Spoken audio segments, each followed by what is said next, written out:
चंद्रगुप्त मौर्य एक प्राचीन भारतीय सम्राट थे जिन्होंने भारतीय इतिहास के सबसे बड़े और सबसे शक्तिशाली साम्राज्यों में से एक मौर्य साम्राज्य पर शासन किया था। वह 322 BC आज से करीब 2345 साल पहले शासन किया। चंद्रगुप्त मौर्य के शासनकाल ने भारतीय इतिहास में एक महत्वपूर्ण मोड़ दिया और मौर्य वंश के उदय की नींव रखी। चंद्रगुप्त मौर्य का सत्ता में उदय तब शुरू हुआ जब उन्होंने नंद वंश को उखाड़ फेंका, जिसने वर्तमान बिहार, भारत में मगध क्षेत्र पर शासन किया था। वह नंद शासकों द्वारा उत्पीड़ित आम लोगों सहित समाज के विभिन्न वर्गों से समर्थन प्राप्त करने में सक्षम था।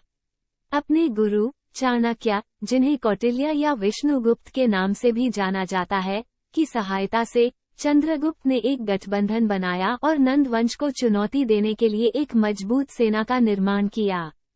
एक बार जब चंद्रगुप्त ने नंदों को सफलतापूर्वक हरा दिया, तो उन्होंने मौर्य साम्राज्य की स्थापना की, जो आधुनिक भारत, पाकिस्तान, अफगानिस्तान और ईरान के कुछ हिस्सों सहित अधिकांश भारतीय उपमहाद्वीप में फैला हुआ था। चंद्रगुप्त मौर्य का साम्राज्य कुशल शासन, मजबूत प्रशासन और प्रभावी सैन्य रणनीतियों द्वारा चिन्हित किया गया था। एक शासक के रूप में चंद्रगुप्त मौर्य ने अपने साम्राज्य को मजबूत करने के लिए कई प्रशासनिक सुधारों को लागू किया। उन्होंने अपने साम्राज्य को प्रांतों में विभाजित किया, जिन्हें महाजनपद के रूप में जाना जाता है। प्रत्येक एक शाही प्रतिनिधि द्वारा शासित होता है। ये प्रतिनिधि कानून और व्यवस्था बनाए रखने, कर एकत्र करने और सीधे सम्राट को रिपोर्ट करने के लिए जिम्मेदार थे। चंद्रगुप्त ने सूचना एकत्र करने और अपने विशाल साम्राज्य पर नियंत्रण बनाए रखने के लिए जासूसों और गुप्त एजेंटों का एक नेटवर्क स्थापित किया। चंद्रगुप्त मौर्य का प्रशासन एक उच्च केंद्रीकृत प्रणाली की विशेषता थी।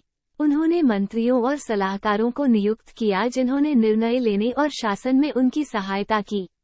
उन्होंने एक जटिल नौकरशाही की भी स्थापना की जिसने कराधान, व्यापार और न्याय सहित शासन के विभिन्न पहलुओं को संभाला। कुशल शासन सुनिश्चित करने के लिए चंद्रगुप्त ने पूरे साम्राज्य में मानकीकृत वजन, माप और सिक्के की शुरुआत की। अपने शासन के दौरान चंद्रगुप्त मौर्य ने अपनी प्रजा के कल्याण को प्राथमिकता दी।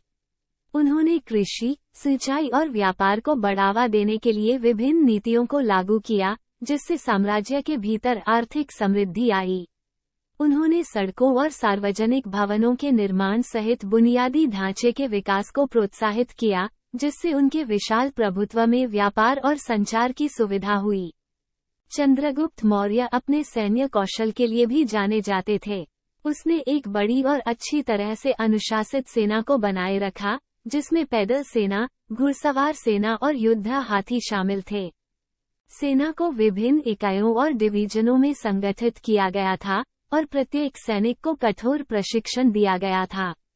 चंद्रगुप्त ने अपने साम्राज्य का विस्तार करने के लिए सैन्य अभियानों में भाग लिया, वर्तमान अफगानिस्तान और ईरान में सफलतापूर्वक क्षेत्रों पर विजय प्राप्त की। अपनी प्रशासनिक और सैन्य उपलब्धियों के अलावा चंद्रगुप्त मौर्य ने प्राचीन भारत के सांस्कृतिक और धार्मिक विकास में महत्वपूर्ण भूमिका निभाई। वह सीखने का संरक्षक था और सक्रिय रूप से शिक्षा और छात्रवृत्ति को बढ़ावा देता था। उन्होंने प्रसिद्ध नालंदा विश्वविद्यालय की स्थापना की, जो उस काल में शिक्षा का एक प्रसिद्ध केंद्र बन गया। अपने शासनकाल के अंत में चंद्रगुप्त मौर्य ने अपना सिंहासन त्याग दिया और तपस्या का जीवन अपना लिया। उसने साम्राज्य की बागडोर अपने पुत्र बिंदुसार को सौंप दी और जैन धर्म का अनुयायी बन गया। कहा जाता है कि उन्होंने श्रवणबेलगोला, कर्नाटक, भारत में आमरण अनशन किया था।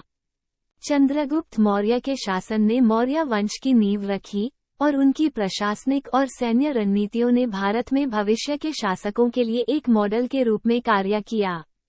उनकी विरासत को भारतीय इतिहास में एक महत्वपूर्ण अवधि के रूप में याद किया जाता है, जो राजनीतिक स्थिरता, आर्थिक समृद्धि और सांस्कृतिक उन्नति की विशेषता है।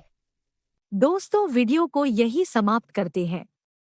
वीडियो देख के कैसा लगा कमेंट बॉक्स में जरूर बताएं और वीडियो को लाइक एंड सब्सक्राइब जरूर करें। Thank you.